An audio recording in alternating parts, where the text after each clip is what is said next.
All right. Hey guys, my name is Thomas Brush. I am the creator of a game called Pinstripe and also a game called Once Upon a Coma. Both games are highly acclaimed indie games. It sort of gives me a little bit of credibility about why I'm talking about indie games. So without further ado, I have one of the coolest indie developers with me, and he's actually running an indie studio.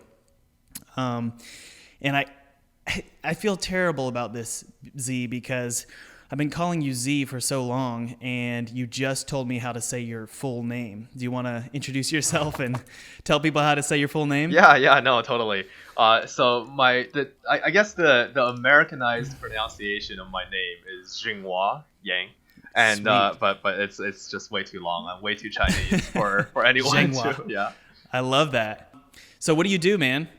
Yeah, I'm typically people call me Z. I run a video game studio here in Colorado called Serenity Forge, and I mean our team is 17 people now. Can you believe it? It's kind of crazy. Holy crap! Yeah, really? Yeah, it's been growing pretty Wait, quick. did you just say 17 people? Yeah, 17 full time. Okay, so just full disclosure, everybody. Me and Z. Z is the publisher of Once Upon a Coma. He's the owner of Serenity Forge, and so just putting that out there. And Z, dude, like we've been working on Once Upon a Coma for almost like 2 years now, maybe even more. And I did not know that there were 17 people working for you. Yeah, that's huge. Yeah, when we first started, I think it was like less than 8 is when we first started talking, and now it's been growing. It's been kind of crazy. You know how like. I don't know if you ever had this situation before because you kind of mostly fly solo with your projects, but like I remember when our team got to like 9 people, and I remember like walking out of the office and I was like, I have no idea what this guy in the corner did all day, like no clue what this guy did. Nowadays it's like a common occurrence. I don't know what the fuck half of the company does all day. So. Well, there's a ton of stuff that I want to bring up in this conversation because you are an anomaly in the game industry, because the game industry, there's tons of wonderful people out there in the game industry, but there's a lot of terrible companies, and they just like they hire people, work them like they're animals, and then they fire them, to get things done and just get a bunch of projects done. And from what I've learned about your company is you treat your employees you let them like come and go as they please, essentially, just as long as they're working hard and they get projects done. I mean, there's definitely a few like unique things that we do here at Serenity Forge. First of all, everyone is like full time, and they don't just work on one thing, because I think a lot of game companies, like, they would come up with an idea, get the funding, and then they go around and bring on a bunch of contractors, and once they're done, they let them go. For us, when we hire them like for life, essentially, so that when they're on this project, they're working on it. Once they're done, they're going to be jumping on another project, or someone could be working on like 3 different projects at the same time, doing various different tasks. And also, like you said, we don't count vacation days, we don't count sick days. You just get paid a monthly salary, whether or not you show up, as long as you get yourself done. And it's apparent, like when you're not with someone is like low performing, it's obvious, like people can tell. And when that actually happens, then that's a conversation we have to see what's going on outside of work and all that. Right. But ultimately we trust each other, so it shouldn't be a big problem. Well, I've got a really interesting question for you, and I think it's going to be the title of this podcast. But first, before I ask you that really awesome, wonderful question, I'm going to keep people hanging, and we're going to do the tradition of this podcast. Now, you brought your drink, correct? Yes, I did. Okay. So usually with this podcast, we'll drink beer together. But Z is one of those amazing people who doesn't drink beer, and I think that's honestly really admirable. I don't actually know why you do that. But you did bring something to the show. What did you bring? Yeah, so I mean, I can go into it forever because I'm a tea fanatic. But so I brought this new tea that came out this year. It was from China, shipped here by one of my family members. The Chinese pronunciation of the tea is called Ju Duo Zai, which is I guess it roughly translates to apricot kernel fragrance. I think is the best way to translate it. That sounds delicious. Yeah, it's an oolong tea that came from a town in China called Fenghuang, which is translates to Phoenix. It came from Phoenix County in the Hunan Yeah. province. So yeah, it has a very unique aroma. It's very weighty and almost Okay. kind of nutty in a lot of ways. And it's Yeah. won multiple prizes, top 10 teas right now in China. It's just very highly regarded. Something that I've been enjoying for a while now. Dude, that is so impressive that you just said all those cool words. Um, I love that. I love like whenever people speak, it's Mandarin. You call it Mandarin, not Chinese, right? Yeah, Mandarin. Mandarin. Whenever people speak Mandarin, I automatically go, that person is a genius.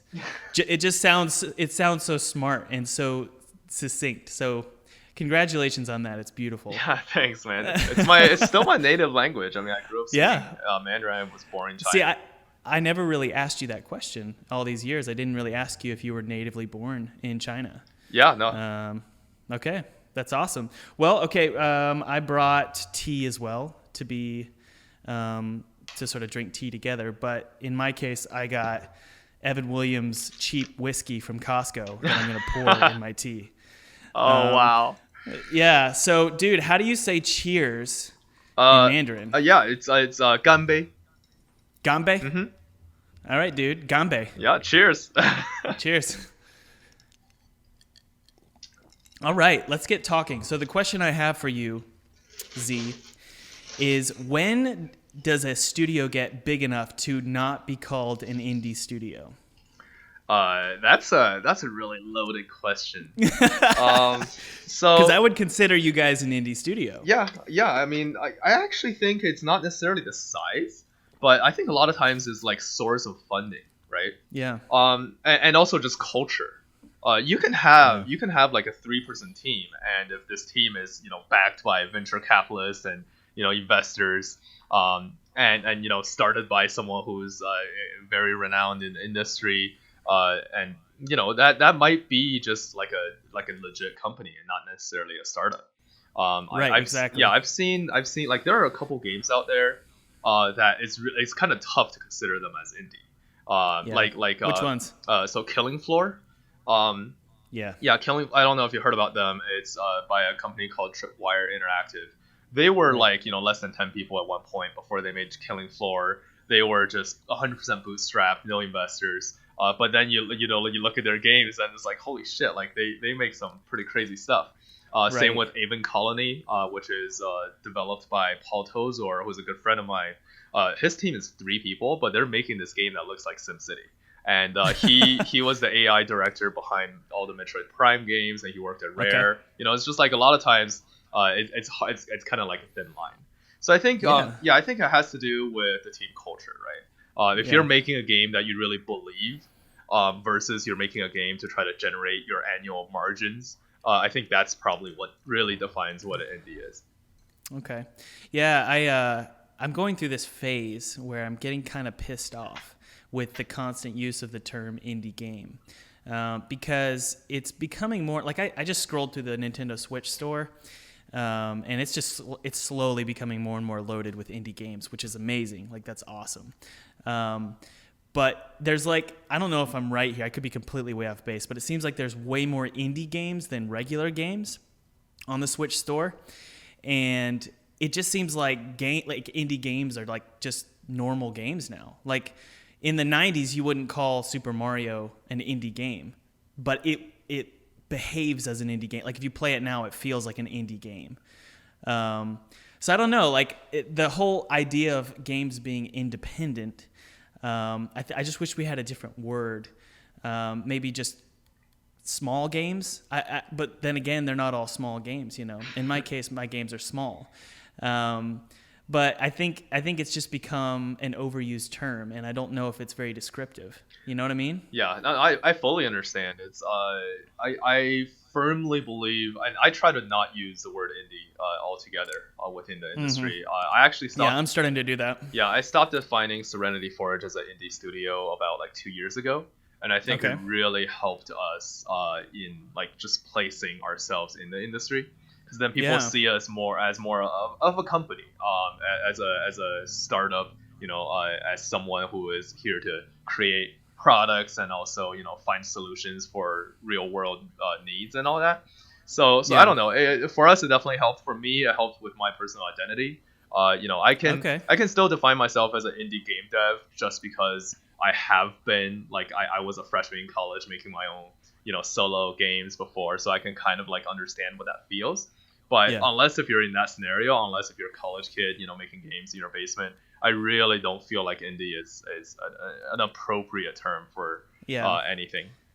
Well, I mean, it's like if you're not a regular consumer of indie games, whenever you hear that term, you're gonna think, okay, so this game is artsy, it's silly, it's short, and like maybe it's something, maybe pixel art. Pixel art is like you constantly see that in indie games, and that's Right. just not the case with a lot of these new indie games coming out. Yeah. They're just games that are in smaller in scale, and I think that's really really special with quote unquote indie games. I think what makes them really special is because they're so low budget, because they're such a small scale, the developers got to make sure that the gameplay mechanics and the hook of the game is perfect and really really special. Otherwise, you've just got a mediocre game altogether. Right. So there's a focus on gameplay and making unique things. Like, didn't the whole concept for Portal start as an indie game, or at least an indie idea? Yeah. It started with a really small team, and then they took that really legit, like diamond in the rough concept and turned it into this AAA title. Yeah. Yeah, I mean, I would Yeah. almost argue that the difference between an indie studio versus a non-indie studio is whether or not you care about your business outcome. Like if you're releasing your game and you don't care whether or not it makes any money at all, then I would say you're an indie developer. Otherwise, you're not. That's hilarious. Yeah. Well, I think indie developers, to remain sane, need to have that posture. Yeah. Because otherwise, like for me, like when I launched Pinstripe last year, it was like the hardest month of my life. It was insane because I didn't have expectations. Like, I didn't think I'm gonna make $1 million, but I had this subconscious feeling that, please God, I hope I make some money here. Mm-hmm. And I think that indie developers they're almost required mentally and emotionally to make games just because they love them. Because, like you said, you just don't know how it's going to do. Well, yeah, I mean, it kind of like the whole spirit of indie is to create art, right? In a way, create something that makes people think or something like that. So if you are doing that, but then when you're releasing the game, you start thinking about, oh, would my game make money? Well, the problem is you never intended to make money while you're making that game. Why are you like, why are you slapping that new criteria for success on something that you didn't do during the past, 4 or 5 years of making your game? So I feel like there's an identity crisis for a lot of these indie developers through that. I think so. And dude, I'm just gonna say it. I hate hanging out on Facebook and seeing all the stupid memes about I'm an indie developer and I made $10 a month, that kind of stuff. I think it's really damaging to the indie. I just want to stop saying indie, but I don't know what else to say. But it's damaging to the indie mentality, right? Because it starts turning it into, woe is me, I'm a exhausted indie developer who's not making any money. When in reality, we should be posting celebratory posts about how fun it is and how lucky we are that we get to even make games like this. This whole concept of sitting in your garage, which I'm in my garage right now, and making games, that was never really a thing. I mean, maybe it was for like Rareware when they were making Banjo-Kazooie, but like that really wasn't a thing in the AAA industry in like the 90s and the early 2000s. Like, this is the coolest job in the world. So I don't want to complain about how much money I'm making or whatever, and I'm certainly guilty of that. But seeing these memes on Facebook, it's just kind of frustrating. You know what I mean? Yeah, no, I mean, I know exactly what you mean. Those like indie game promo groups or whatever. Yeah, so which I'm a part of, and I want to be a part of them, but I also want to encourage them to be more positive. Right.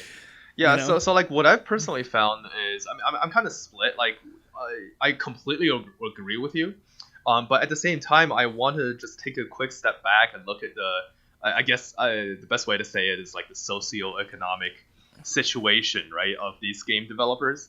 I think it's kind of crazy if you look at these people making these posts. They're usually like, non-American, sometimes not even European, right? Like they're Asian, South American, African, like a Middle Eastern, like tons of different descents.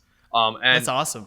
And it's like, it's really cool that these people are going on Facebook, making fun of their own careers and actually making video games. Like imagine this, but like 30 years ago or even 20 years ago. It's like it would never happen for anyone from like China or something like that, because they just don't have that resource. So a part of me, I would say that I'm really glad that our industry has evolved so much and the barrier of entry is so low that anyone, like literally anyone, middle schoolers, high schoolers, can pick up Unity and start making their own games and start like identifying themselves as a game developer. And that to me, like that's the positive side of looking at this. Well, let's this is relevant politically, but we're not going to get into politics, I promise.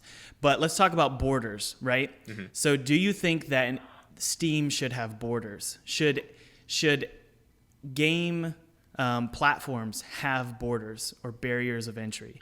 What do you think about that? So I know my thought on what Steam's been doing for the past couple years kind of flip flop with every decision they make. Yeah. So I remember when Greenlight first got shut down and the $100 copay to get into Steam thing came out. I remember hating that. Like I absolutely hated it because like when Greenlight first happened for game developers, that's like, oh cool, now I have a doorway to like actually show off my game. It's being voted on, so it's like curated. People actually want these games. It seemed like it made sense, or at least made some sense at the time. I can't speak for like larger studios, obviously. Yeah. And then the $100 copay happened, and then now it just became the App Store, right? And it's literally the same as the App Store, only on PC. And we all know how the App Store didn't do very well, or at least it's not great for developers in general. It's not good at all. Like if anybody's ever released a game on the App Store, they know how little money you actually make. I made $0 and I released a game on the App Store, and that's fine. I'm not going to be a hypocrite here and complain about it. But it's tough because you're right. It's just so crowded. And but their barrier of entry was completely void. They didn't have one, right? Yeah, I mean, you could say that the entire mobile game industry was shaped by how that financial model was structured by Apple. Yeah. Right. And kind of how crowded and how shitty it ended up becoming. But then so you know how recently Steam announced that now they're like okaying like adult games as well, and just pretty much anything goes on Steam. Yeah. And when I saw that, I was actually kind of excited for that. Like, I mean, there's the segment of obviously now gamers can play adult games on Steam, and that's like beneficial. You sound so excited to about a lot of different to different degrees. But to me, that actually means that Steam is even more accessible than the App Store, which is kind of crazy to think about because we always assume App Store is the most accessible thing that's out there. Yeah. So with that, I actually what I realized is that Steam doesn't want to. I mean, it's obvious that they didn't want to do this, but they don't want to do curation at all. They're just purely a platform. It's the same as something like GameJolt or Itch, where anyone can be on there, and there's absolutely no criteria to be on Steam. Which means that curation, they're just essentially this is their way of handing off curation to other third parties, and you can start to see, right, like YouTubers and streamers. The reason why this whole phenomenon in the past few years about their them getting bigger is because Steam is handing off curation to other people. So I think it's a giant shift in the industry, and I'm kind of excited to see what's going to happen. Yeah. But I'm not super sold still on how YouTubers and streamers currently work in that sphere. Right. Exactly. Well, have any of your studio's games suffered at the hands of the overcrowded system? I mean, it's hard to tell, right? I could say that every game suffered, in a way. It probably did. Yeah, but except for Hollow Knight. Yeah, but Hollow Knight didn't suffer.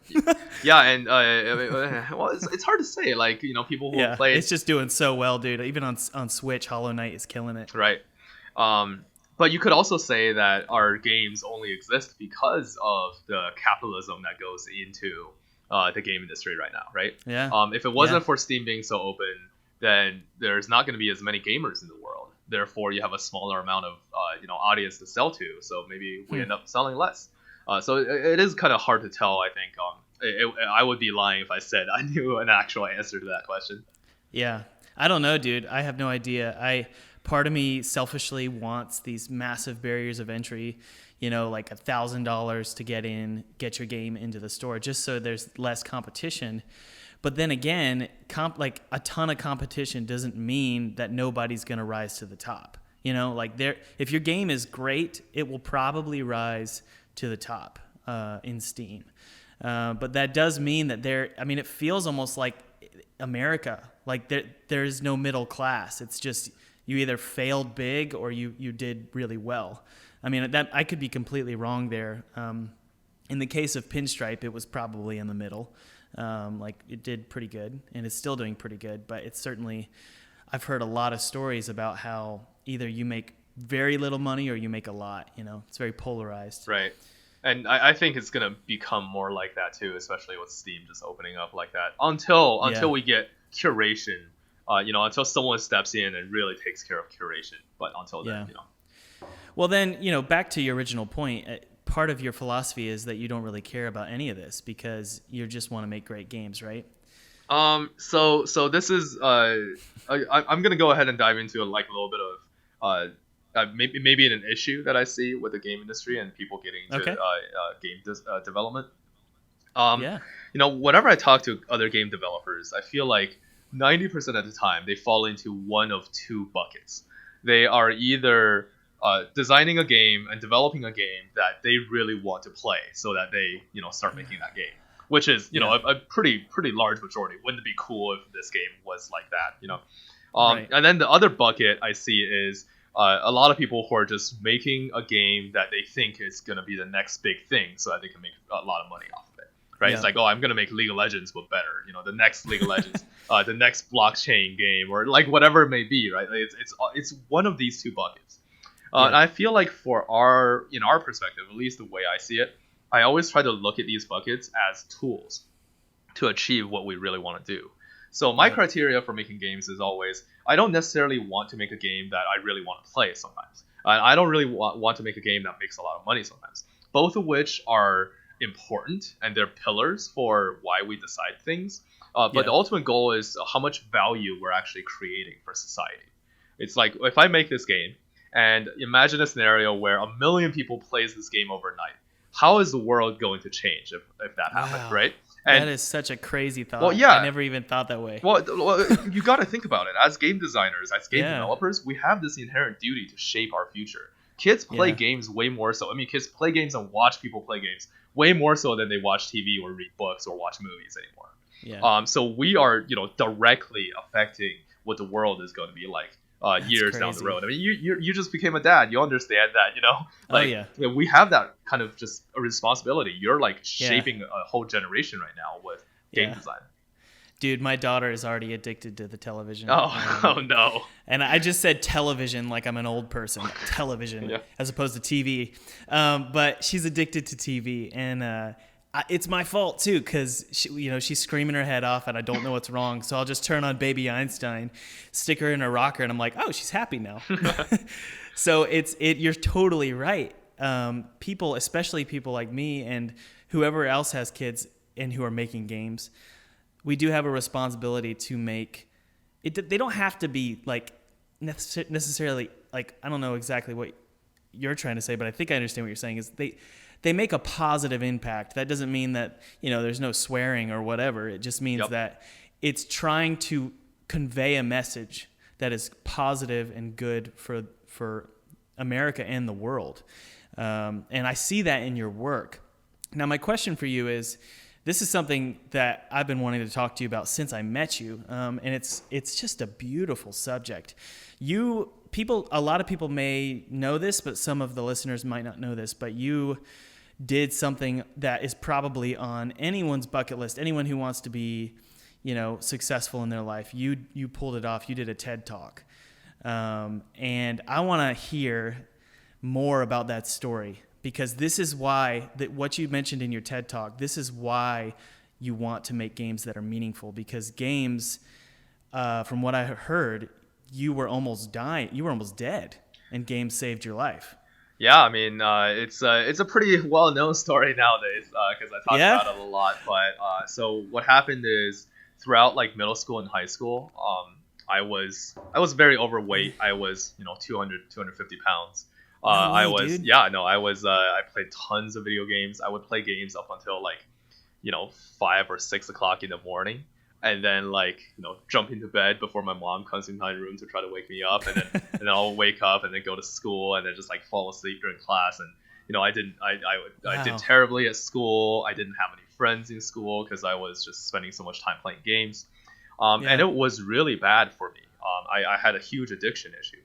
And Man. what happened is, I moved out of my house for college, and within the first couple months of college, obviously, I'd completely destroyed my body essentially playing video Man. games.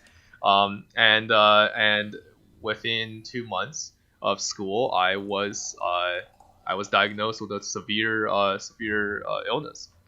What What was it called, uh, if you don't mind me asking? yeah, no, it's a very severe form of the short version is called ITP, but the full name is chronic refractory idiopathic thrombocytopenic purpura, which basically just means that my body believes that all of my platelets in my body are harmful germs, so my immune system kills all the platelets in my body. So I Man. just bleed all the time, and there's nothing in Oh. my blood that can stop. And transfusions don't work either because as soon as the transfusion enters my body, my immune system kills the platelets. So it's just Z, that's crazy, man. I'm so sorry so sorry you had to go through that. That's yeah. I insane. mean, it's all right. Thankfully, it doesn't I don't feel anything. It's just Okay. it was a really scary experience because But you're still fighting that? yeah, I still have it. I actually got a lot better. Recently, my blood test came back, and for the first time in my life, I was within actually barely made it to the normal range, like the healthy range, which was crazy. That was phenomenal earlier this year. You're a miracle, dude. That's awesome. Yeah, and but yeah, I mean that was kind of like the main thing that happened to me, and I was hospitalized for 2 years. So on Halloween night of 2008, I was told I was gonna die in 3 hours. And that was right after I was admitted to the hospital. I was What? miles away from Oh, home. I man. was in Illinois when my parents were in Colorado. I called them that night when the nurse came in and gave me my will to fill out. And my parents Z, went, oh my yeah. goodness. I'm so sorry. I want to know how you felt. Like, how did no, so many of us are so I'm so lucky. Like, my life is pretty good. I haven't really had anything bad happen. And I'm just lucky and I'm blessed, and I hope that it stays that way. I just want to know, how does that feel to be told that you're gonna die? What That did I you think feel like? I recall that moment being extremely well. It was a very memorable moment. I'll tell you that I much. bet. But the one thing that really surprised me looking back at it is when the nurse came in to tell me that I was gonna die, I felt fine. I felt okay with that. I was actually very Wow, dude. content with that idea. And I was like, okay, How? yeah, I guess so. That's fine. I mean, it's not like I'm Yeah. gonna feel pain or anything. But then, maybe within a couple of seconds afterwards, my mind jumped into the consequences of my death, and I realized my parents, my people like Kevin. So Kevin and I are actually high school friends. People Explain who who, Kevin is. huh? Oh yeah, Can you tell? sure. Yeah. Kevin is our one of the co-founders of the Yeah. company. He started the company with me essentially, Yeah. and we've been working together on games since we were in high Yeah. school. So He's an incredible guy. yeah, it's Yeah. crazy. Yeah. And he's still here. So anyway, Cool. so I thought about my family and all the people that cared about me, and I just realized what I did to them. They spent so many years, they put so much of themselves into loving me and caring about me for so many years. And now, due to my choices of not taking care of myself, I'm essentially robbing my parents of their child, right? And Dude, that's a totally selfless way to think about well, it. I'm really impressed. I would be thinking that way yeah, at yeah. all. I mean, I cared about them. I thought Yeah. about them, and I thought about how in a way, I'm taking me away from them, and how painful that must be for them. So that's when I started actually crying. I sat there and cried for a pretty long time. I called my parents, told them I'm gonna die in 3 hours. They jumped in a car, halfway during work and just started driving from Colorado, hoping that they could make it, but obviously they Oh wouldn't my be able to. goodness. Yeah, I mean, it was a pretty crazy moment. Here's another cool, fun, small tidbit, and that was I was watching The Shining at the time, That's my favorite movie. Oh, Or really? one of my favorite movies. Yeah, Yeah, I used to have a big poster of that. That movie is awesome, dude. yeah, I never watched it before. I always knew it was a good one. So It's a weird movie to watch when you're yeah, when you're on your dying. deathbed. Yeah, I remember being my deathbed. I was like, oh, at least I get to watch, this really renowned movie before I die. It's like, maybe I'll make it to the end, So, Yeah, oh that man, movie's awesome though. yeah, So what you had a point there yeah. So, about watching The Shining? oh no, it's just a funny tidbit. It's just like Yeah. I thought it was kind of weird. Like, it's not something Yeah. that you really like tell people when you're talking about a story like this. But that was like to See, me. that would be a really cool TED Talk. The Shining saved my life. I don't know about that, but yeah. But that movie does hold a special place in my heart because of it. Cool. Well, dude, that's amazing. And so how did you? Well, first off, I want to ask you this, like really quickly, and then we can move on to how video games saved your life. Do you really think that it was your fault that you got sick? I don't know. So my illness is actually the first case in the world. There hasn't been a case before. What? There was a whole research paper, if you like look up my illness, that's published in 2010. That was regarding my case. Yeah. Yeah, but I really don't know. I think I probably could have taken care of myself better. But the truth is, I was just some teenager, What could I have known Yeah. different? So I don't really blame myself in that. I don't blame my parents. Good. I don't blame anyone. I think it was just bound to happen. And honestly, looking back at it, I'm really happy it did. Because without this illness, I don't think I would be who I am today. Yeah, dude. No way. Like, I mean, I can't. The reason why I signed with you guys like immediately, like it wasn't immediate. We talked about some other projects, but when we talked about Once Upon a Coma, I signed with you immediately because I get this sense when I hear you talk that you've almost, like, this sounds really like more like an Eastern religion type thing, but you've almost like elevated yourself in a way above people your age because you're a young guy, but you talk in a way that's like you're 45, 50 years old. Or I mean, so many 50-year-olds don't talk the way you talk, which is this mentality that what you do has an impact on the people around you. And so often I get caught up on how I can achieve stuff for myself, especially with like making games. Like sometimes it's even 80% of the time that I'm working on a game, I'm thinking, okay, how do I make this game great so that it benefits me? And you're thinking completely the opposite. You're thinking because of all that shit that went down in with your sickness, suddenly you're thinking, how do I make a game that helps people maybe that were in a situation that I was in, or something where someone is suffering maybe. How do I make a game that helps them? And you did that, right? You made a game called, what was that called? Loving Life? Loving Life, that's right. Okay. So right after I got out of the hospital, so eventually I recovered, to kind of close off the story here. I recovered in the next 2 years due to still unknown reasons. They ended up actually taking me off of all medication because nothing was working. So they just told me to go home and wait it out. And I started recovering as soon as I started moving. I moved home. So yeah, I mean, so great. Yeah, I was able to eventually transfer back into college and start my freshman year in Colorado.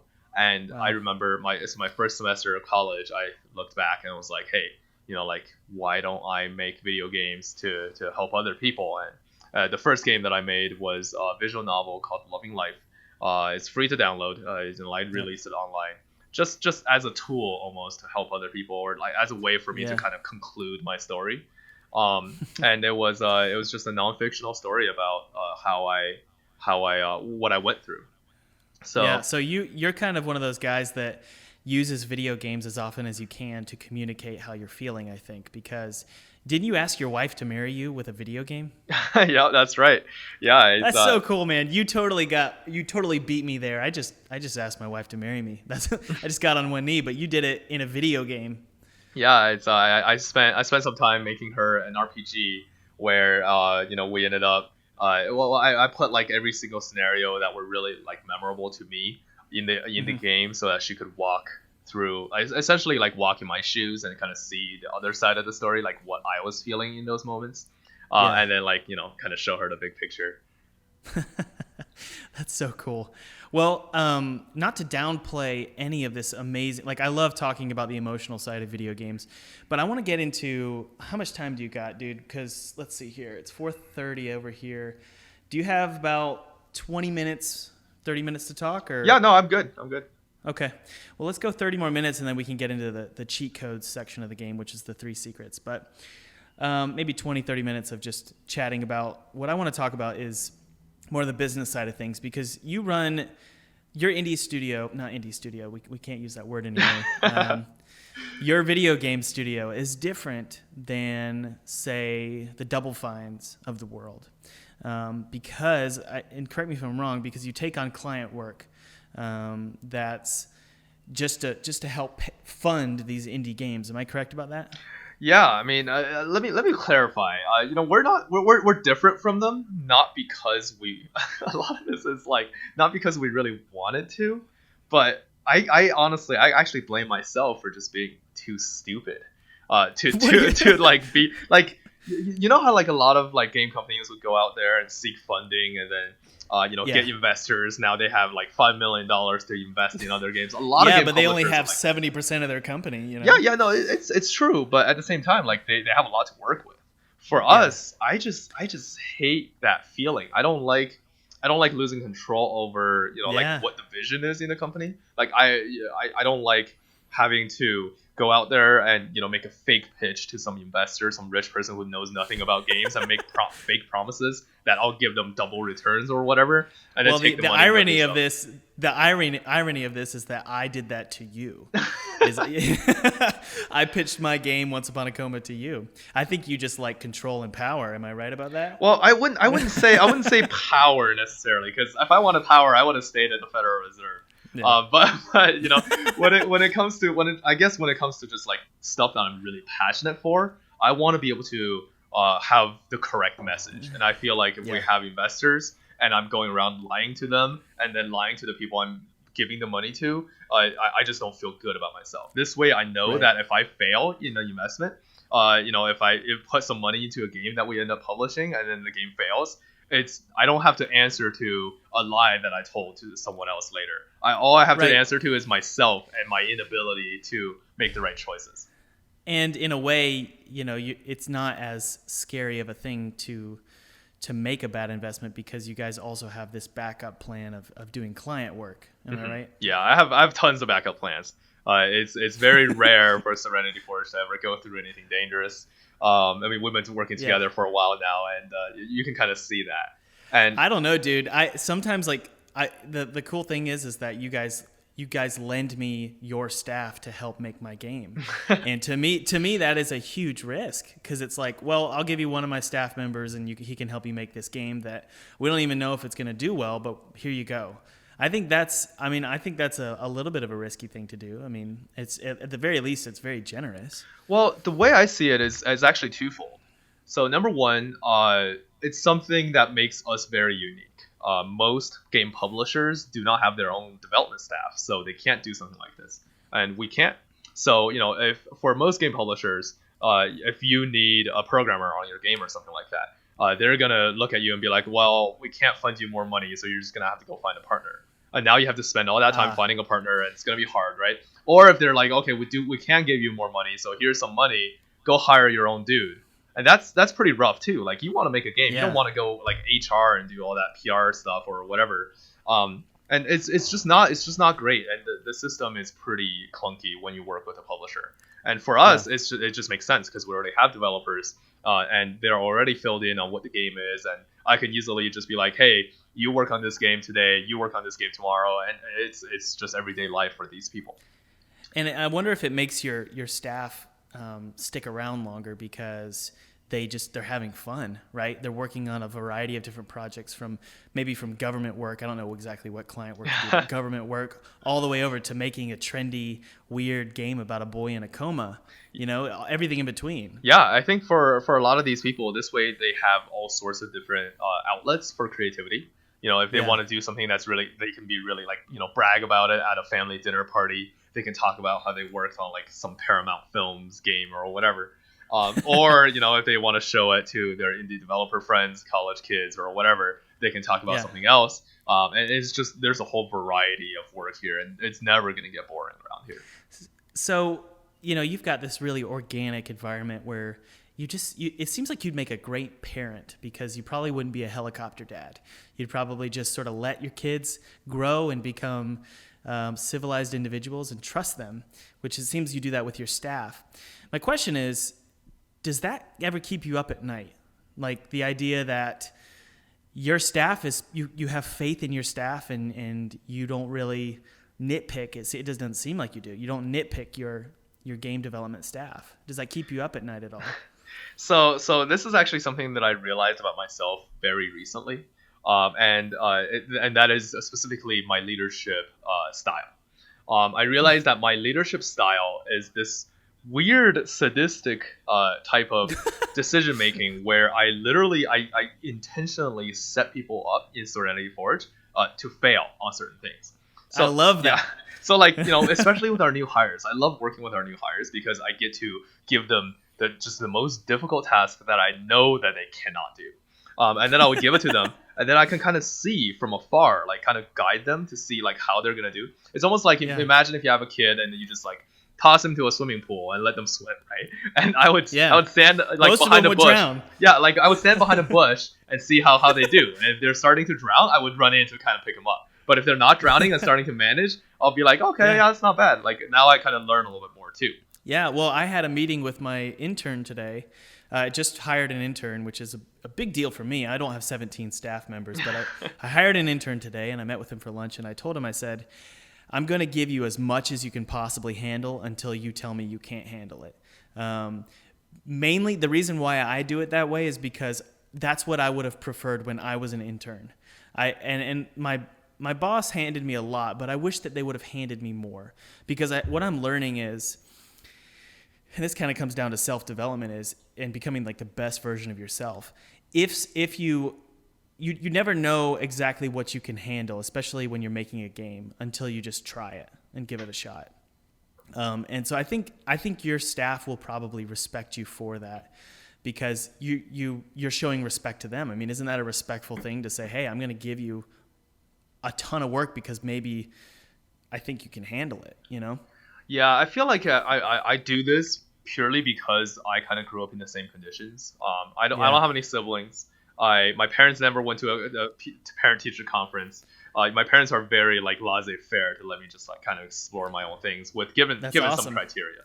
But then like for us is also kind of culture control within the company because we want this very frantic horizontal leadership structure where we can trust each other.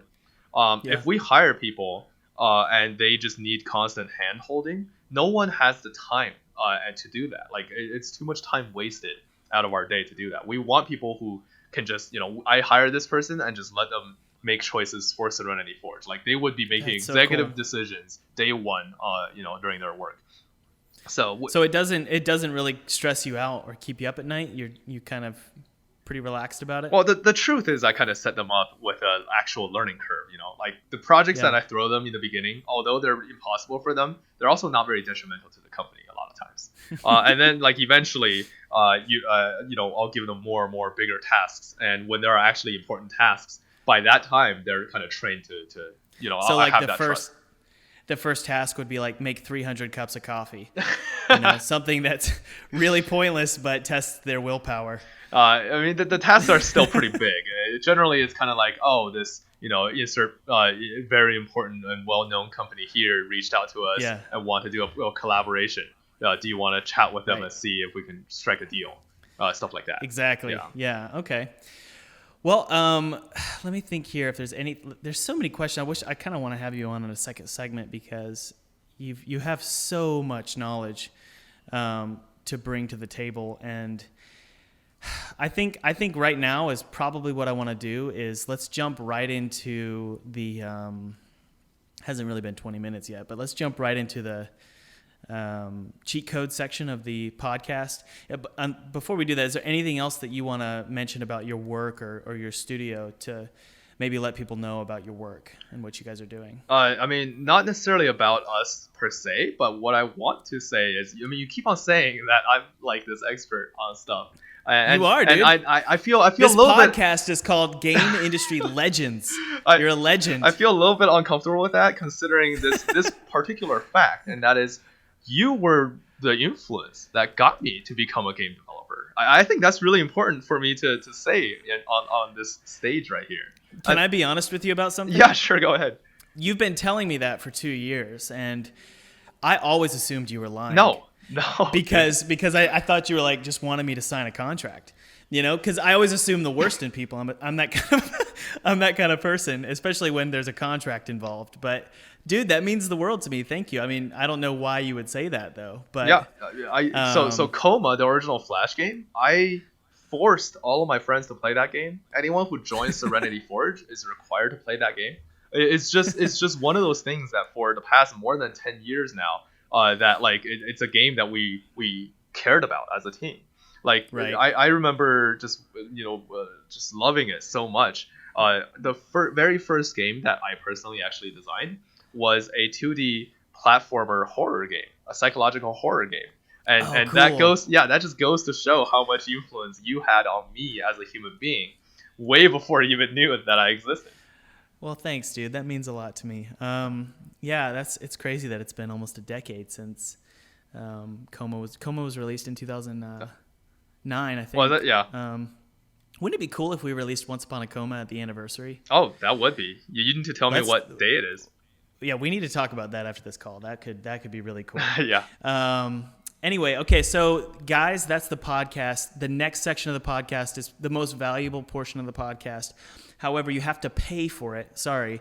And that is on Patreon. Become a patron supporter or a Patreon patron for, I think it's like $10 a month. And you can get the next section. And the next section is called Cheat Codes.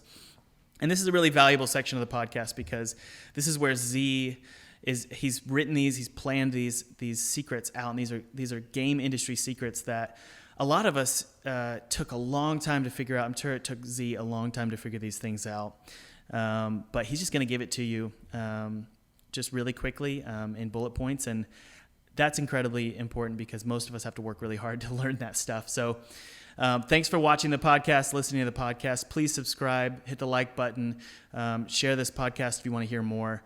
Again, my name is Thomas Brush, and I had Z from Serenity Forge with me.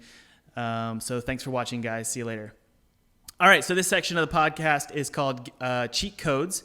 Z, did you write 3 cheat codes for the podcast? Yes, I did. All right, so let's just jump into that first cheat code, man. What is it? All right, and that is something that I feel like a lot of, especially starting game devs don't really do, and that is you must play games to make games. It's really weird. That's so bad. Dude, I just learned that last week. I was talking to somebody and I said, I don't play video games. And they go, how do you expect to make good games? And so I went and bought a Nintendo Switch that day. Yeah, exactly. I mean, like, you're actually a good example of this because remember, like, when you first jumped into Breath of the Wild and then you jumped into Hollow Knight, right? Like, look how much those games shaped who you are today as a game designer. I think that you're absolutely right there. Yeah, it's. I mean, I do agree that there is a dangerous amount of games that you could be playing because it affects you too much as a creative. You could be playing so much that you end up halting your progress as a creative because you feel like everything's been done.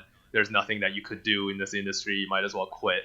I do see developers kind of like that in the past, but generally, I feel like developers do not play enough games. And I kind of say that a lot for the AAA designers too. Because all these like AAA designers would only play League of Legends, only play Overwatch, that they don't really like look at other games, indie games especially out there. Yeah, man, that is so valuable. And the thing is that when I'm playing games, especially during work hours, which I don't do often, but I feel even at night I feel guilty. Like I feel like I'm wasting my time. I feel like I should be doing something quote unquote productive. And the truth is that we need to convince ourselves, especially as game developers, we need to constantly remind ourselves and convince ourselves that it's extremely valuable to play games. Mm-hmm. Yeah, and also just all sorts of other stuff on top of that too. Go take a hike, meditate, watch a movie, read a book. These are all things that really like generate us as creatives. And if you don't do that stuff, if you just play League of Legends every day, you're not going to grow. Yeah, here's a really cool tidbit. Stephen King, who love him or hate him, I think he's one of the most successful authors like ever, and he's one of my favorite authors. I love reading his books. He mentioned that in his career he would work maybe 4 hours a day. He would get up early and then work till like 11 a.m. and be done. And I think he mentioned, this was in his book called On Writing, I think he mentioned that to be creative for 8 hours a day is almost impossible. And I think that is related to what you're saying, because if you're not playing games and having leisure, any leisure time, you're not going to be able to be creative at minimum for 4 hours, let alone 8.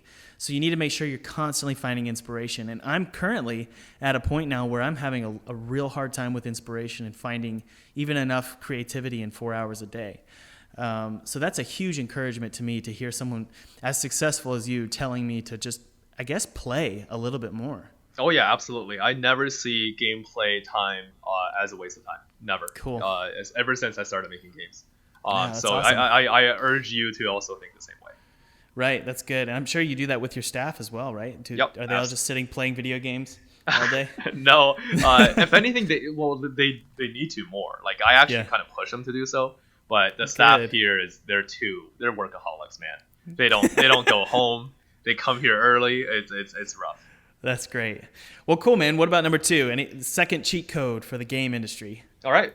So the second code, this is more of, I guess, personal advice for people who are starting off and like really feeling down about themselves. Yeah. And that is, almost no video games are ever made by just one person. But for some reason, our industry makes it seem like it's the case. They do. Yeah, if you look at games like Fez, oh yeah, it's Phil Fish's game. Well, no, it's not. If you look at the credits, it's like 20-something people worked on that. Is it really? Yeah. Also, like Supergiant Games, they have like maybe 2 or 3 people that are always at conventions. Again, like 20-30 person team. Wow. Jonathan Blow wasn't the only person who made Braid. There's David Hellman who did all of the art for the game too. That's what made that game so special. And also, the music it wasn't even contracted out. They literally just bought songs from different soundtracks that they liked. Exactly. And also another good example for nowadays is Undertale, right? Toby Fox made Undertale. No, he didn't. Mm-hmm. There's 10 plus people that worked on Undertale.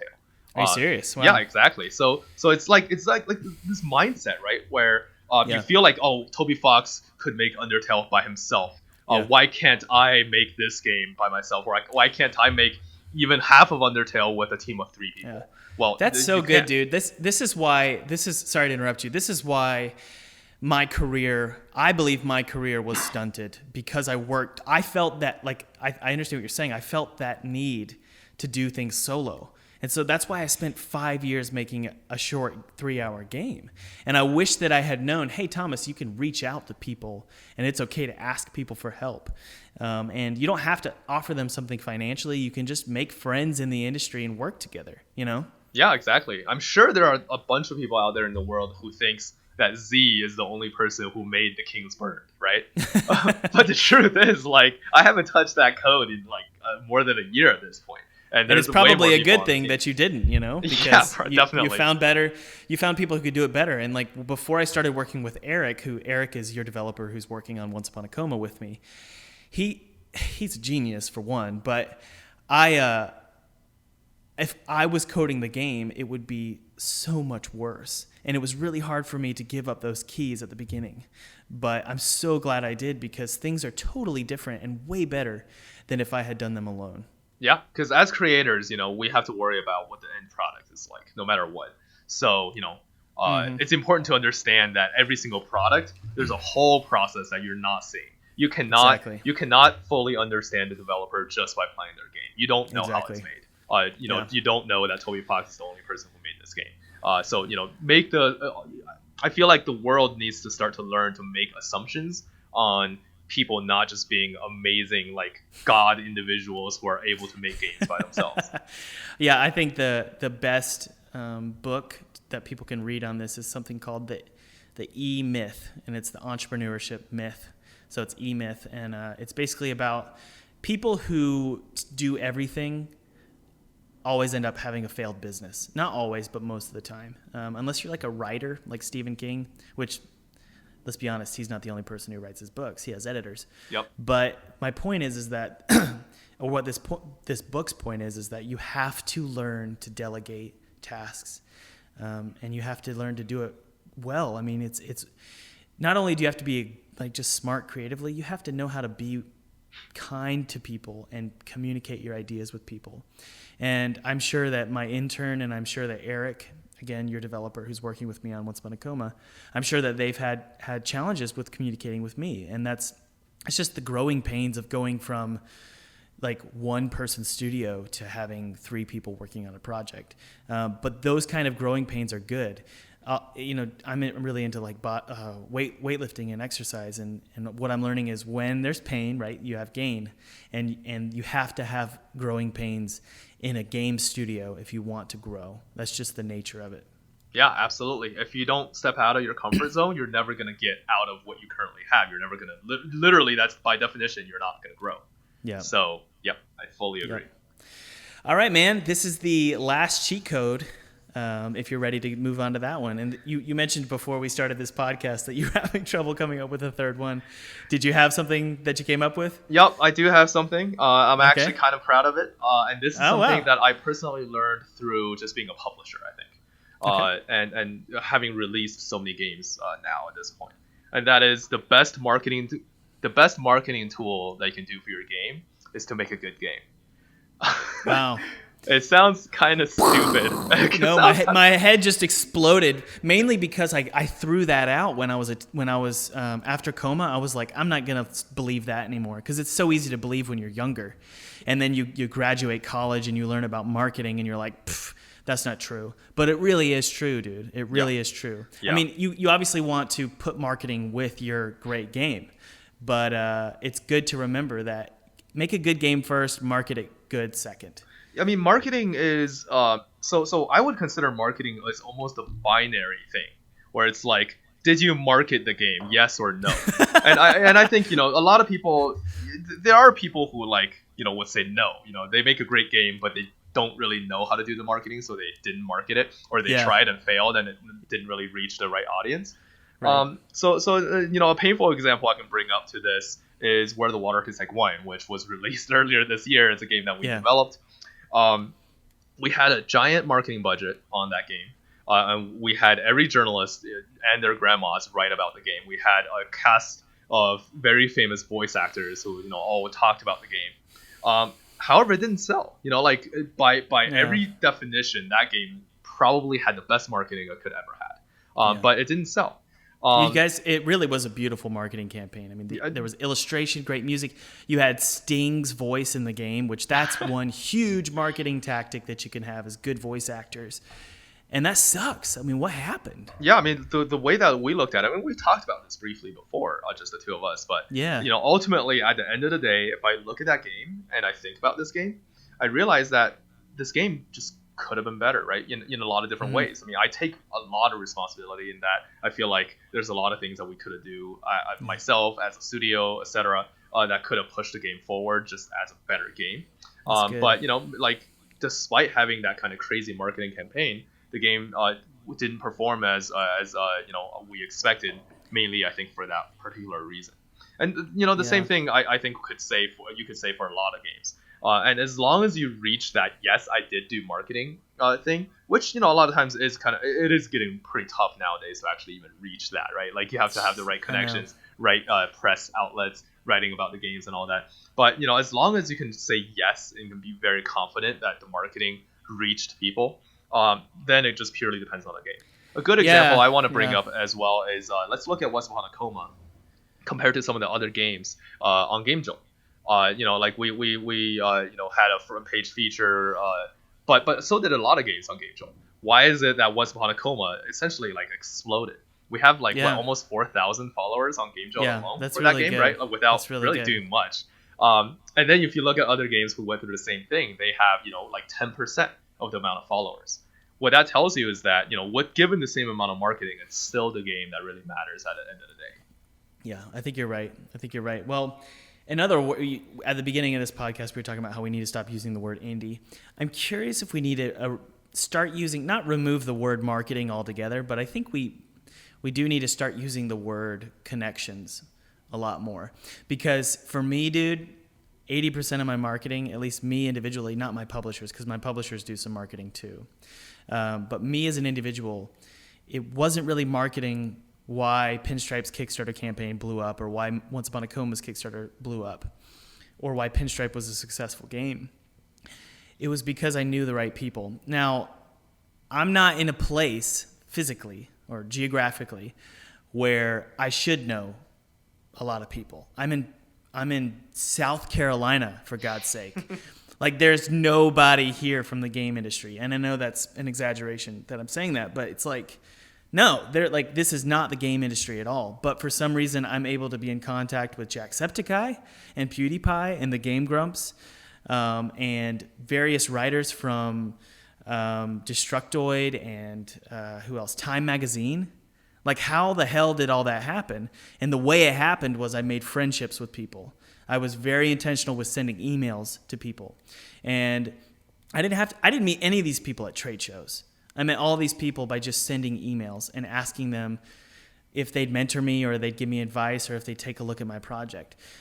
So, that's the thing is, like, people, it's kind of like what you were saying, is like, make a great game, make sure you market it. But another thing that I'm thinking about is make sure you're getting to know people in the industry. And that's why this podcast is so much fun for me, is because I get to just have hour-long conversations with people in the industry. Get to know people in the industry, because if you don't, you're going to be like a man on an island, especially in this ocean of steam. You're going to be completely alone. So you've got to have people that you can sit on their shoulders when they're ready to lift you up on their shoulders. So get to know people in the industry, but also, like you're saying, first and foremost, make a good game and really focus on that. Yeah. Yep. Well, Z, I think that's the end of Cheat Codes. I think that's the end of the podcast, which makes me really sad.